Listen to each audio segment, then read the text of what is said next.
The Walter Cronkite School of Journalism and Mass Communication at Arizona State University is honored to be a supporter of Indian Country Today. Working with award-winning professors, Cronkite students learn news reporting, social media, shooting and editing videos, and producing content for communications industries. Cronkite's 15 professional programs give students the opportunity to cover critical issues throughout the U.S. and beyond. Learn more at cronkite.asu.edu.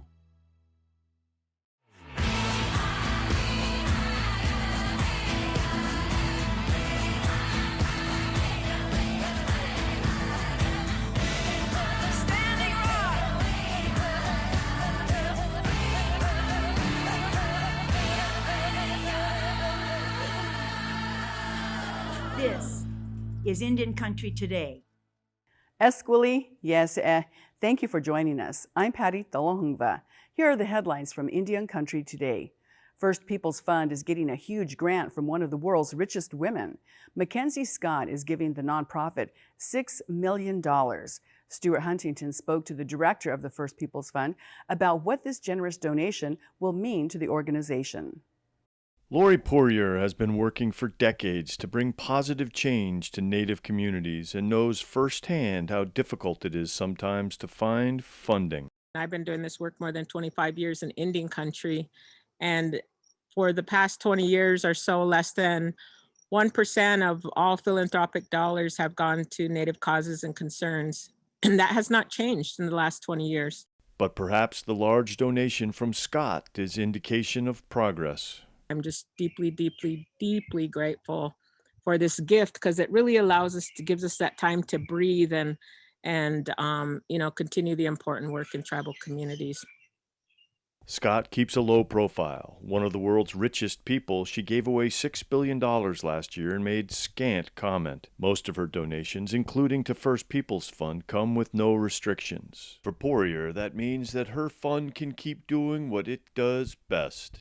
First Peoples Fund works to preserve and help protect ancient traditions that have gone on for thousands of years. And First Peoples Fund helps artists by recognizing their work, but also by assisting them in many different ways to keep those traditions going and keep them alive for not just for this generation, but for those generations yet unborn that are to come into the world. So the work that First Peoples Fund does is vital in these areas. And now the future of that vital work is a bit more secure. Stuart Huntington, Indian Country Today. Several other Native organizations also received grants from Mackenzie Scott. You can read Stuart Huntington's full story on our website, indiancountrytoday.com. Valerie Davidson is the new president of the Alaska Native Tribal Health Consortium. Since March, she served as the interim president after the previous president resigned. Davidson had taken a leave of absence from her job as president of Alaska Pacific University to oversee the Tribal Health Consortium.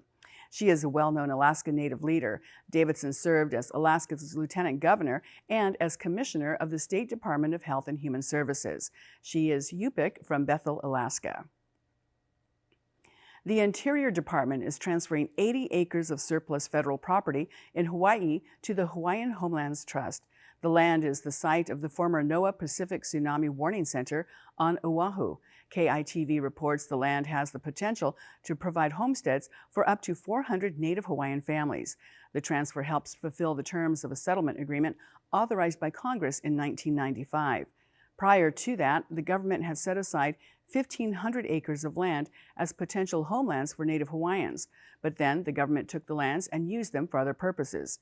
Interior Secretary Deb Haaland says Native Hawaiians have waited a long time, more than 20 years, for the federal government to act. She called this transfer of land an important step in the Biden administration's commitment to resolving the Hawaiian Homelands Recovery Act and settlement. Native youth from the Confederated Tribes of Umatilla are calling on President Joe Biden to remove dams from the Snake River. They sent a letter on June 9th to President Biden asking to meet with him on a video call to express their concerns. The Youth Leadership Council says removing 4 dams will help save salmon from extinction and protect their native ways of life. The dams, they say, are destroying traditional fishing sites and devastating salmon populations that tribes in the Northwest have depended on for generations. They wrote to the president saying that America made a deal and promised the tribes they would be able to fish forever. But they said they can't fish if there aren't any salmon left. And without salmon, future generations will not inherit the values and teachings that have been passed down for thousands of years. The youth range in age from 9 to 18. They asked the president to respond to them by July 30th. And they launched a petition at change.org. Peruvian indigenous leaders are calling for leftist Pedro Castillo to be confirmed as the country's next president. This comes as disputes flare over the results of a tight runoff. Peru finished tallying votes last week, but a winner has yet to be declared. Castillo has maintained his narrow lead with 50.2% of the votes, with conservative Keiko Fujimori holding 49.8% in a tight race. Electoral authorities say they are looking very closely at a small number of ballots. The attention is being given as unproven claims of possible voter tampering are leveled by the apparent loser. Monica Arbiza, a Castillo supporter, talked about the voting confusion. I don't know what is happening with the national jury that they haven't said yes, that he is the winner. Simply put, Castillo won. Votes from rural areas and Peruvian embassies abroad have also been counted. And a group of 20 lawyers have filed a lawsuit against Fujimori for attempting to suppress Peruvian votes. And those are the headlines from Indian Country today. I'm Patty Thalahungva. A busy week in Washington, D.C. We'll get an update from Holly Cook Macarro. But first, we'll take another look at the recent Supreme Court ruling that gives tribal police the right to detain non-natives.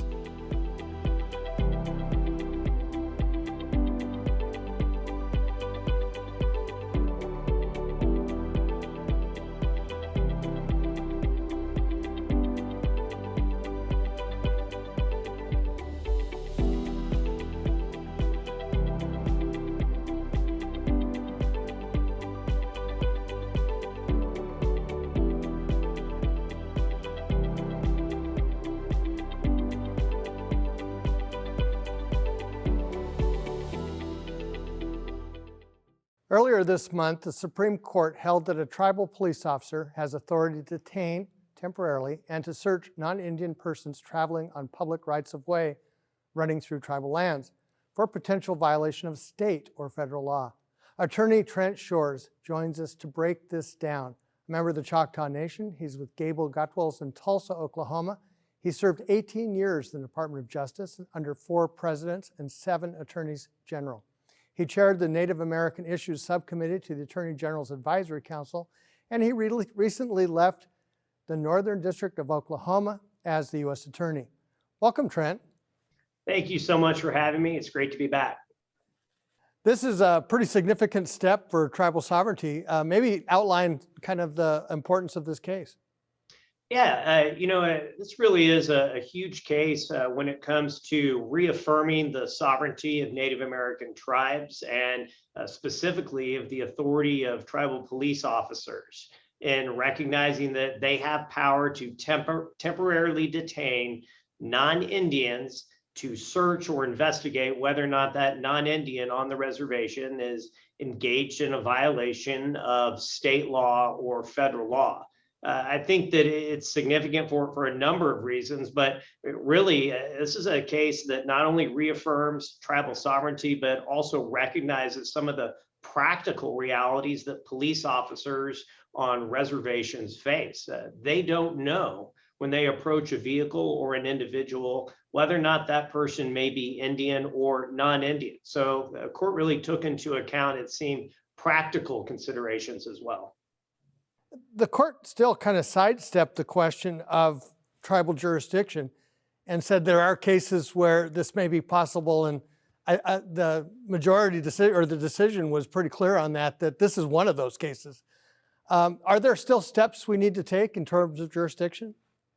It's an interesting case in the regard of how it might intersect with, say, the McGirt decision that came out last summer, right? The big blockbuster Indian country decision that impacted Oklahoma, in recognizing that the Muskogee Reservation was never disestablished at the time of statehood. That created a situation here in Oklahoma where I'm standing right now on the Muskogee Reservation is also within the city limits of Tulsa, where you have a number of Indians and non-Indians interacting. And so when we saw the Ninth Circuit's decision in the Cooley case, had that been affirmed, it could have created more chaos if tribal officers did not have authority over non-Indians. So certainly the unanimous decision in this case was significant in taking that jurisdiction a step further and recognizing that tribal officers do in fact have that authority to investigate and search non-Indians. It provides seamless jurisdiction over moments or over those instances where tribal officers are approaching individuals that they don't know what their Indian or non-Indian status is. To sort of break it down to what happened in Cooley, this is back in 2016 on the Crow Reservation in Montana, where an officer saw a truck idling on the side of a highway that passed through the reservation. And the officer stopped to investigate what was going on. And as he spoke with Mr. Cooley, the officer determined that there were guns and methamphetamine in that particular vehicle. That ultimately led to a federal gun and drugs prosecution of Mr. Cooley, who, as a non-Indian, made the argument that that tribal officer did not have jurisdiction over him. And the district court of the Ninth Circuit agreed with Mr. Cooley. Fortunately, the Supreme Court overturned that decision and said, no, you've got it all wrong. And they did so in unanimous fashion, which is really significant, I think, moving forward. This is the first time we've seen this iteration of the court with these justices consider an Indian country case and a public safety case. And so I think that the fact that it is unanimous in and of itself is significant. Yeah, there's not many of those, particularly in this era. I want to ask you, as a former U.S. attorney, and certainly with McGirt and with this case, one of the complexities, it seems to me, is that federal policy keeps changing. On one hand, you go through the 1950s where termination is an issue, and so pushing jurisdiction was one way. Then you go through an era where sovereignty is more important to the Congress. And so the courts kind of have to sort this out, even though the country's changed several times. Yeah, when we look at the evolution of United States policy with regard to Indian tribes, what we know is that the less federal government involvement in local affairs, the better. Every president since Richard Nixon has adopted a policy of tribal self-determination. And that has led to an era of tribes thriving, of tribes developing their own sovereign governments, their own court and judicial systems, and responsibly exercising governmental and jurisdictional authority. Seeing tribal sovereignty in action is a great thing. It's a beautiful thing. We have lots of great examples of it from coast to coast. What was significant about the Cooley decision in that context, though, is this Supreme Court took this Montana test, where historically they'd said tribes have no jurisdiction over non-Indians except in two unique exceptions. One, where there's a relationship, like where that non-Indian has entered into a business contract with the tribe, or two, where that non-Indian's conduct in some way threatens or has some direct effect on the political integrity or the economic security or health and welfare of the tribe. And in this decision, it's the first time that tribes have ever won on that second prong, and the Supreme Court extended Montana to apply in a criminal context. So when we talk about McGirt, when we talk about changing policy, what this court has indicated is that the Montana test is the test that they are adopting, and they've now applied it even more broadly. And I think we're going to see an era in this court and in federal policy where tribal sovereignty is respected, and we recognize that local government or tribal government is good government with less federal oversight. Does this make it, on a practical level, easier to sort out things like the McGirt case in Oklahoma? It sure does. Had the tribal officers not had the continued authority to arrest and detain or investigate non-Indians, it really would have created a problem. Fortunately, here we have cross-deputization agreements to help address the majority of those situations, but that's not always the case. And where those cross-deputization agreements don't exist, you could have seen certainly more practical and pragmatic problems in the relations and interactions of tribal officers with non-Indians. But Thankfully, the Supreme Court said that's not the case. And so I think that we can go back to saying the sky is not falling. We do have a mechanism in place where tribal officers can do their jobs. They are community caretakers, just like local and state police officers. They're there to enforce rule of law, to respond to the 911 call, to answer the the need wherever they are dispatched to. So I think this decision goes a long way toward ensuring that and securing the fact that officers have that authority to meet the need in front of them. I certainly don't want to put you in the position of speaking for Oklahoma, but will this make it easier for the state to rest with this sort of decision so that they can see both sides of it now? I certainly think it should bring some measure of comfort, but there are a lot of things that we still have left to figure out with regard to the McGirt decision here in the great state of Oklahoma. We have good relations as a general matter between, I think, our federally recognized tribes and tribal leaders in the state, but it's natural. Anytime you have two sovereigns within a border, there's going to be some tensions at times as they try to figure out how to implement this decision. And certainly this is one decision that should bring everyone some peace in knowing that public safety is prioritized and the citizens can be better served and more comprehensively served by tribal officers. With regard to some of the other ancillary issues that come along with the McGirt decision, whether it's implementation of the decision in the civil context, I think those are questions that are still yet to be answered. And certainly the McGirt decision itself said that it was limited in scope to the criminal context. So I think that Cooley doesn't go to address those questions, but with regard to public safety, Cooley certainly helps to advance the ball and ensure us all that we have seamless jurisdiction among tribal and non-tribal officers to protect the people. You alluded to this already, but this kind of sets up kind of a new tone for the Supreme Court. Does it make you optimistic going forward? Yeah, it does. It's very interesting to see, as you noted, a unanimous decision at all. Sometimes I think laymen and even attorneys, as we watch the Supreme Court, we wonder, do they always decide things based on political or ideological lines? And I think the answer is no. They really do a good job of looking at the law, analyzing it, and providing their reasoning and coming to a measured decision. And here, the Supreme Court looked at the practicalities of policing, and they looked at issues pertaining to tribal sovereignty. And what does the law provide? What do treaties provide? What is our historic practice? And they have extended, as I said, the Montana decision here into the criminal context for the first time. But to do so in a unanimous fashion, I do think that tribes can look at this decision, and certainly the McGirt decision as well, and I think have a positive forecast.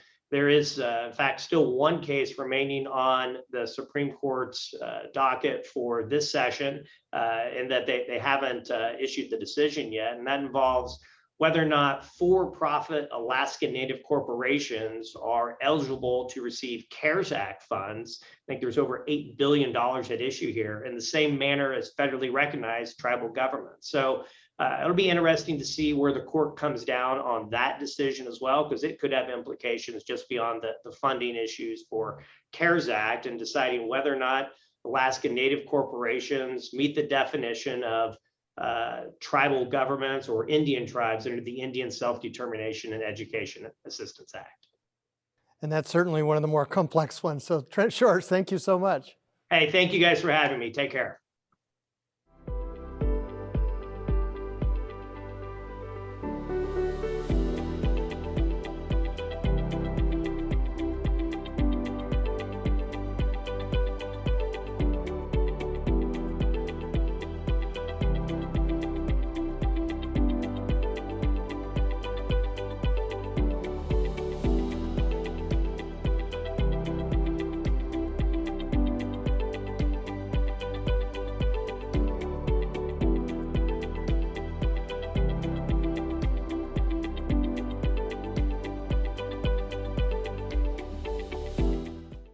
There is a lot of news coming out of our nation's capital this week. Everything from an op-ed by Interior Secretary Deb Haaland to the transfer of federal lands to the Hawaiian Homelands Trust. To break it all down for us, we have Holly Cook Macarro. She's a partner with Spirit Rock Consulting and is a regular contributor to our news program. Welcome, Holly. Thank you, Mark. Good to be here. Let's start with the op-ed. It really got people in Washington talking to have a cabinet level officer weigh in on a topic that normally wouldn't get coverage. Yes, absolutely. I think it's things like this, along with the many pro-tribal actions that are currently coming out from Interior, that really underscore the importance of Secretary Haaland's voice in the cabinet. She is utilizing her platform to share the tragic history, and her own personal story is demonstrating to America that the impacts remain today of boarding schools in America.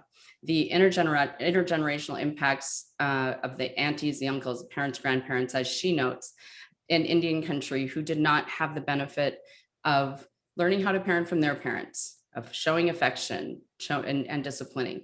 Those impacts and the intergenerational processes that we see today really, I think her op-ed underscored that. And what does it mean in the administration? Really, I think beyond how we in Indian country value the recognition and that voice, is she rightfully notes that the obligations of the federal government not only apply to the trust and treaty obligations, but they also should recognize this history, and that America needs to learn and to listen to the tribal voices about boarding schools. She doesn't go so far as reparations. She does want to acknowledge the injustice. And I think that is an important place to start. I've always said that these voices at the secretarial level, and when we hear these from the cabinet or from the president, that they reverberate in a way top down that spur actions throughout the administration. I'm very hopeful that President Biden has also heard her voice on this topic as well. And I should mention, just for background, that the op-ed was in the Washington Post, and it used as a starting point the discovery of a mass grave in a Canadian boarding school. It's really striking and this is the use of the platform, and when people ask why it's important to have Native leadership in really throughout the government, this makes the case almost stronger than anything else. Absolutely. It's that voice raising what happened in the discovery of the bodies of the 215 children, which is still hard to even say, in Canada, underscores the horrific history in the United States as well, recognizing the differences between the boarding school experiences in Canada and the US, and the secular, non-secular nature of those. But those voices, and we have, for instance, we have the Native Nations Conference coming up, and it may seem like just a one-day event, but the build-up to those events, things like Secretary Haaland talking about the history of the boarding schools in America, and how can we address that? How can the federal government play a role in addressing that, both in budgets and in policy, is important. I look forward to seeing that conversation in places like the Native Nations Conference. And that conference, like I said, may just seem like one day, but the months of preparation within the departments that it spurs is really the important segment of the Native Nations Conference. Speaking of a voice from Interior, the Secretary testified on Capitol Hill today. What was that experience like? Well, it is as we speak, it is currently happening. She is in front of the Senate Interior Appropriations Committee, providing feedback and supporting the president's budget for the Interior Department. She is winning a lot of kudos from the Democratic side in terms of the investment across the board, not only in Indian country, but in public lands and climate change, et cetera. Senators are bringing up specific issues of concern on both sides of the aisle. And Senator Murkowski in particular has repeatedly raised concerns about the department's silence in the budget and in Secretary Holland's testimony about exploration and drilling in Anwar, which has been an ongoing issue given the moratorium that was issued shortly after President Biden took office. I expect that conversation to continue, and there was certainly some very good back and forth between Secretary Holland and Senator Murkowski this morning on that topic. This kind of goes to the question of elections do have consequences. And one of the election stands from the Democrats was that there will be a climate change course and that it will fit into policy. And this is where it's actual real world application of that, where things that normally wouldn't get talked about are saying, hey, this is important too. Yes, and that was noted by several of the senators in the hearing this morning. There was also a note in there about the whole of government approach to diversity, inclusion, racial equity. So all of those pieces were noted in there that were all part of the Biden-Harris platform in the run-up to their election. So the interior budget in particular, I think, is very comprehensive and demonstrating the commitment of, at least on paper and in the budget with the numbers, which is really where the rubber hits the road, in my opinion, demonstrating those commitments of the administration in this interior budget and as underlined by Secretary Holland this morning. Holly Cook Macarro, thank you so much. Yes, thank you, Mark. And that's a slice of our Indigenous world. Join us again tomorrow and online at IndianCountryToday.com. Thank you for watching. I'm Mark Trahan. Sometimes you got to take a stand just because you know you can. Oh, you got to run, you got to run.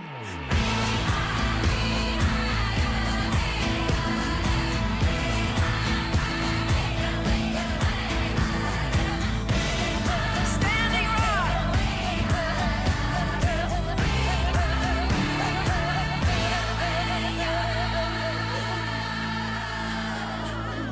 This is Indian Country Today.